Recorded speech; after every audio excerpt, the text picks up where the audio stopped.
try something. I just want to try something, just to make sure that everyone's in the zone. That's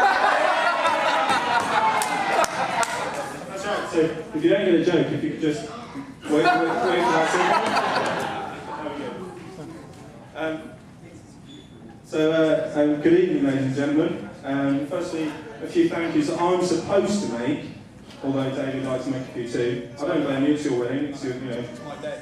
It is your, well actually no, it's Ellie's day. Not yours, so. I was Thursday night. Back in the box. Yeah, so firstly, a few thank yous that I'm supposed to make. Firstly, thank you to all the people that David didn't mention, the sort of behind the scenes people, all the guys that sorted out all the food and made the service such a wonderful service today, the flower people, all those sort of people I'd like to thank. Secondly, I'd like to thank the bridesmaids. I think everyone will agree they all look beautiful today. Oh, right. That was far too slow. That was really slow. Yeah. They look beautiful today. And you've done a wonderful job with Ellie. She looks really great today. I think everyone will agree with that as well. And lastly, David would like me to thank Ellie, his new beautiful wife, for actually turning up today. I saw him this morning when he was quite worried about the situation. And worrying she wasn't going to be here, but it wasn't pretty size. But yeah, that's good. When David asked me to be his best man, I went through several stages of emotion. Firstly, I was like, yeah, awesome! You know, at least all those birthdays and Christmas presents weren't in vain. It has been 22 years after all. But then I've forgotten a bit. Just bear with me, I'm a little bit nervous. Rewind. Yeah. Where am I going? Alright, cool. Yeah. So then a horrible feeling came over me. Actually, yeah, you can probably guess. The best one to see. At first I thought, no problem, stand up, seem confident, tell a few jokes. Bob's your uncle, literally, in Dave's case. Uncle Bobby couldn't be with us today. Speech done, let's slice the cake. Yeah? But then I remembered the subtle differences between the Americans and the British sense of humour. I came out in a bit of a cold sweat. I was quite worried about it. So then I thought, how about I go down the sentimental route? And maybe that was the way to go. In order to not embarrass myself, which I might have done already, and B, not actually offend anyone. Little baby crawling out. It's okay, if he wants to come do the speech, that's fine. Yeah. But then I remember the crucial part of the best man speech, which is to try and make it the most awkward 10 minutes of Dave's life.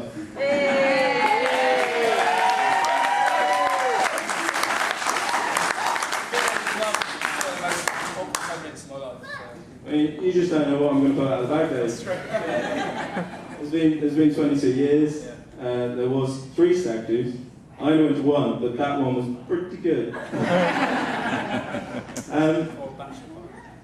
Yeah. So anyway, let's start. As you all know, David comes from the United Kingdom. Yay! I guess so. But he's not English. No. He's Cornish! Which you might have noticed that all Cornishmen will let you know probably the first sentence. They will let you know they're from Cornwall.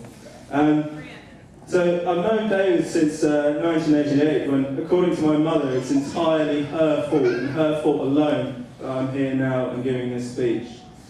As we were first introduced to David at the tender age of 4, my mum's intentions were very clear. She decided that this funny-looking lad, which you've seen in the photos, with funny-looking hair, dark brown glasses, and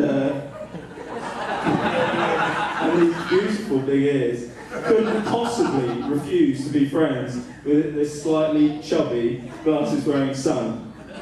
She was right. And from that day on, the very best of friendships was forged. So So, as everybody knows, David is fairly big into his sports nowadays. And I suppose you have to be, being a PE teacher, but it hasn't always been plain sailing throughout his sporting career. In growing up together, David and I have tried out a number of different sports at the weekends, haven't we, Dave? Yeah? Let's see if you can remember a few of the beauties. There was horse riding. Yeah. I didn't get on with that one. That was me. Yeah, fair enough. You quite enjoyed it, oddly enough. But what about the karate? Do you remember that? I remember the karate. Yeah. I know you really enjoyed the film, but seriously, neither of us were good at that. Yeah. What about football? Do you remember? Yeah, I remember football. Do you remember that one game we managed to play before we weren't allowed to play anymore? Yeah, that was good. And let's not forget that mountaineering expedition up. Although climbing Cornwall's highest hill, emphasise hill, of 420 feet or 420 metres or 1,300 feet, wonderfully named Brown Willie, was probably our greatest achievement. Yeah. Anyway, we were both almost ready to quit, but in a last-ditch attempt, we went to try out for the local cricket team. Remember that? That was a total failure.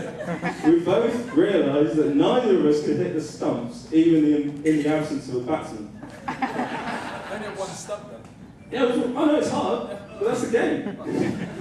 Anyway, however, it wasn't all bad. The club's talent scout, remember him? The barman? Yeah, he pointed out that maybe our build and stamina might have been better suited to the rugby pitch. Happy days. So the following week we turned out for the rugby tryouts and we were instantly in the team. Fun times? Great times. Anyway, over the years David progressed up into the Colts level and then into the county side. Yeah, well done, big up Cornwall. Come on. Nice.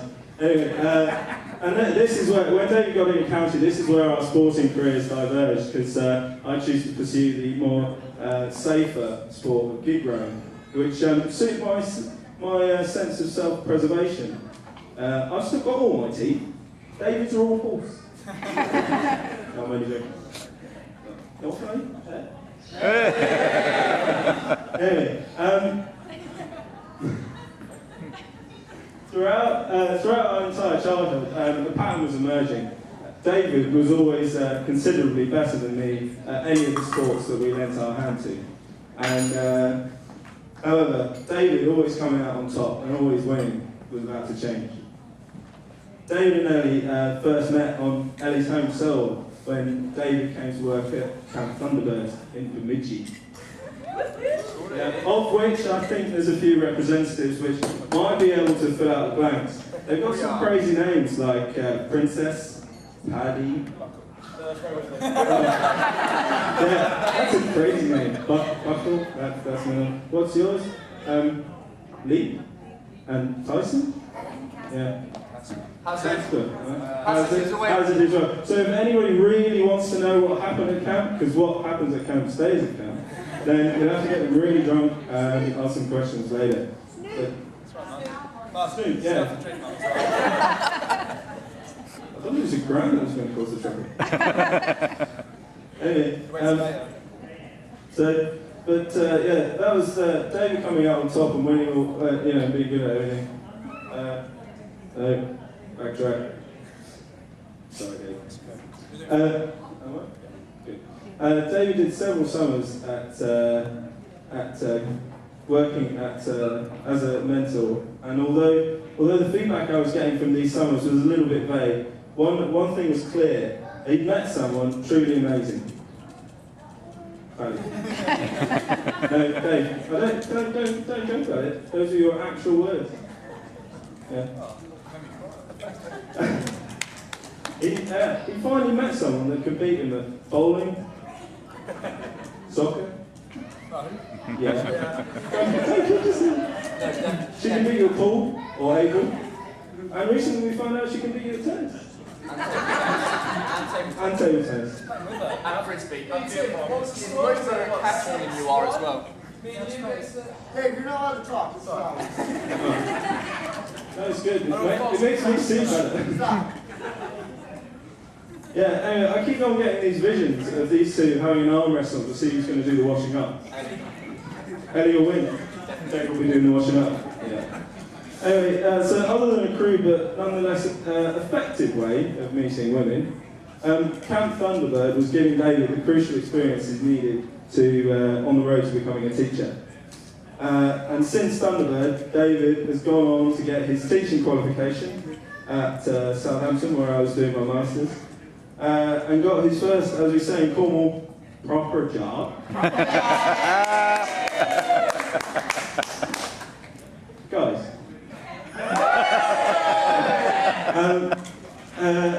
And that's where, in London, that's where Ellie came and joined him. And since then, they've moved to China, and they're working beside one another, saving for the future. As the best man, I'm supposed to give David some kind of marital advice, but as I'm not yet married, I turned to my dad. That was a mistake. Then I looked at the internet. That was a mistake. Anyway, the best advice I discovered was, if you're wrong, shut up. No, if you're wrong, admit it. If you're right, shut up. Brilliant.